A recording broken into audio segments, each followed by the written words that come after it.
एक युवा, बलिष्ठ शरीर,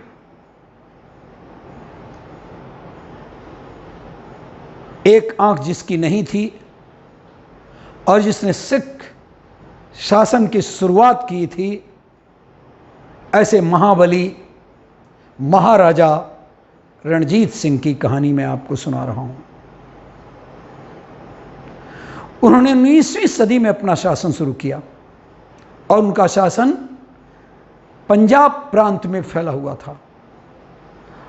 उन्होंने ही दल खालसा नामक एक संगठन का नेतृत्व किया था और जो पंजाब में जो छोटे छोटे टुकड़े हो गए थे, उन सारे गुटों को अपने साथ मिलाया और सारे सिखों को एकत्रित किया। ऐसे थे महाराजा रणजीत सिंह। एक रियासत के मुखिया के रूप में उन्होंने अपना लोहा मनवा लिया था। तब तक अन्य रियासतों को हराकर अपना राज्य बढ़ाना शुरू कर दिया था। पूरे पंजाब को रणजीत सिंह ने एक किया और सिख राज्य की स्थापना की। महाराज रणजीत सिंह ने महाराजा रणजीत सिंह ने अफगानों के खिलाफ कई लड़ाइयां लड़ी। पेशावर समेत पश्तून क्षेत्र पर भी अधिकार कर लिया। ऐसा पहली बार हुआ कि पश्तूनों पर किसी गैर मुस्लिम ने राज किया हो और उसके बाद उन्होंने पेशावर, जम्मू और कश्मीर और आनंदपुर पर भी अधिकार कर लिया। उस रणजीत सिंह का जन्म सन 1780 ईस्वी में हुआ था। वो जाट समाज के प्रतापी राजा थे। उनके पिता का नाम था महासिंह और महासिंह के मरने पर रणजीत सिंह की उम्र केवल 12 वर्ष की थी। लेकिन इस अवस्था में भी वह युद्ध कला में, तलवारबाजी में निपुण थे और सुकरचकिया के नेता साबित हुए। 1798 ईस्वी में जमान शाह के पंजाब से लौटे जाने पर उन्होंने लाहौर पर अधिकार कर लिया और धीरे धीरे सतलज से सिंध तक जितनी रियासतें राज्य कर रही थी, सबको उन्होंने अपने वश में कर लिया। बड़े दूरदर्शी थे, बहादुर के अलावा दूरदर्शी भी थे। यह बात पृथ्वीराज में कमी थी।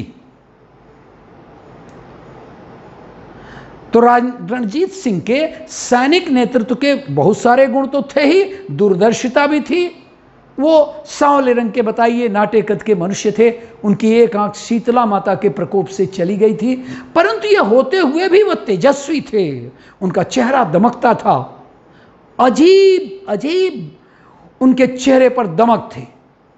इसलिए जब तक वो जीवित रहे सभी रियासतें दबी हुई थी।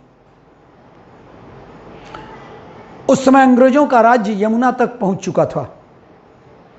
आसपास की रियासत के राजा अंग्रेजी राज्य के प्रभुत्व को मानने लगे थे। अंग्रेजों ने रणजीत सिंह को भी इस कार्य से चाहा अपनी ओर मिला लेना, लेकिन रणजीत सिंह ने अंग्रेजों से लड़ना उचित नहीं समझा। यही दूरदर्शिता और संधि कर ली कि सतलज के आगे मैं अपना राज्य नहीं बढ़ाना चाहूंगा और आप भी इधर नहीं आएंगे। अब उन्होंने पंजाब के दक्षिणी, पश्चिमी और उत्तरी भागों पर आक्रमण करना प्रारंभ किया और 10 वर्ष में मुल्तान, पेशावर, कश्मीर तक अपने राज्य को बढ़ा लिया। रणजीत सिंह ने पेशावर को अपने अधिकार में जरूर कर लिया था, किंतु सूबे पर पूर्ण अधिकार करने के लिए उन्हें कई वर्षों तक कड़ा संघर्ष करना पड़ा, युद्ध करना पड़ा। वो पूरे पंजाब के लेकिन अब स्वामी बन चुके थे। उन्होंने जम्मू और कश्मीर को मिलाकर एक प्रभुता संपन्न शक्तिशाली राज्य का रूप दे दिया। आनंद देखिए, मजा देखिए कि उन्होंने न तो अंग्रेजों से युद्ध किया और न उनकी सेनाओं को अपने राज्य के अंदर आने दिया, लेकिन जैसा मृत्यु तो सबके लिए एक निश्चित दिन है, केवल 59 वर्ष की उम्र में 1839 में रणजीत सिंह की मृत्यु हो गई और जो इतना बहादुर महाराजा रणजीत सिंह थे, उन्होंने जिस तरह से सबको एकत्र करके एक बड़ा राज्य स्थापित किया था, 10 वर्ष बाद ही यह राज्य विच्छिन्न हो गया। पर उनकी वीरता, राजनीतिज्ञता और उदारता के लिए महाराजा रणजीत सिंह भारत के इतिहास में गौरवपूर्ण स्थान प्राप्त है और उन्हें सदियों तक याद किया जाएगा। उनकी सबसे बड़ी बात कि उनकी सरकार सांप्रदायिक आग्रहों से मुक्त थी। उनके सेना में सभी समुदायों के लोग सम्मिलित थे। उनके ऊंचे पदों पर हिंदू और मुसलमान भी थे। महासिंह जो उनके पिता थे और राजकौर उनकी माता का नाम था। एक छोटा सा उनके बारे में फिर से चर्चा कर दूं, रणजीत सिंह की उम्र 10 साल की थी और उस 10 साल में ही उम्र में ही घुड़सवारी, तलवारबाजी और अन्य युद्ध कौशल में पारंगत हो गए थे। इस छोटी सी उम्र में ही रणजीत सिंह अपने पिता महासिंह के साथ अलग अलग सैनिक अभियानों में भी जानने लगे थे। और आपको आश्चर्य होगा कि रणजीत सिंह को कोई भी औपचारिक शिक्षा नहीं मिली। मतलब वह अनपढ़ थे। अपने पराक्रम से विरोधियों को धूल चटाने देने वाले रणजीत सिंह पर 13 साल की कोमल आयु में एक प्राणघातक हमला हुआ था। किसके द्वारा? हशमत खां का द्वारा। लेकिन हमला करने वाले हशमत खां को किशोर रणजीत सिंह ने खुद ही मौत की नींद सुला दिया था। 13 वर्ष की आयु। हशमत खान महान बहादुर। ये तो दुर्भाग्य ही कहेंगे कि बाल्यकाल में चेचक रोग की पीड़ा से, पहले चेचक रोग के होते थे तो आदमी मर जाता था, आंख चली जाती थी, और यही दुर्भाग्य था कि रणजीत सिंह को एक आंख गंवाना पड़ा। कम उम्र में इधर पिता की मृत्यु का दुख अचानक आया, कार्यभार का बोझ, खुद पर हत्या का प्रयास, इन सभी कठिन प्रसंगों में रणजीत सिंह को किसी मजबूत फौलाद में तब्दील कर दिया। रणजीत सिंह का विवाह 16 वर्ष की आयु में महतबा कौर से हुआ था। उनके राज्य में कभी किसी अपराधी को मृत्युदंड नहीं दिया गया। बड़े ही उदारवादी राजा थे। किसी राज्य को जीत कर भी अपने शत्रु को बदले में कुछ न कुछ जागीर दे दिया करते थे ताकि वो अपना जीवन निर्वाह कर सके। वो महाराजा रणजीत सिंह ही थे जिन्होंने हरमिंदर साहब यानी गोल्डन टेम्पल का जीर्णोद्धार कराया था। शायद मैं गलत नहीं हूं तो गोल्ड से जो गोल्ड के का क्या बोलेंगे मैंने गोल्ड का जो कवर, ये महाराजा रणजीत सिंह ने ही दिया था। इसी के नाम से गोल्डन टेम्पल पड़ा। महाराजा रणजीत सिंह खुद तो गोमांस खाते नहीं थे और ना ही अपने दरबारियों को इसकी आज्ञा देते थे। उन्होंने ऐतिहासिक जो गुरुद्वारा तख्त सिंह पटना साहिब और तख्त सिंह हुजूर साहिब का निर्माण कराया।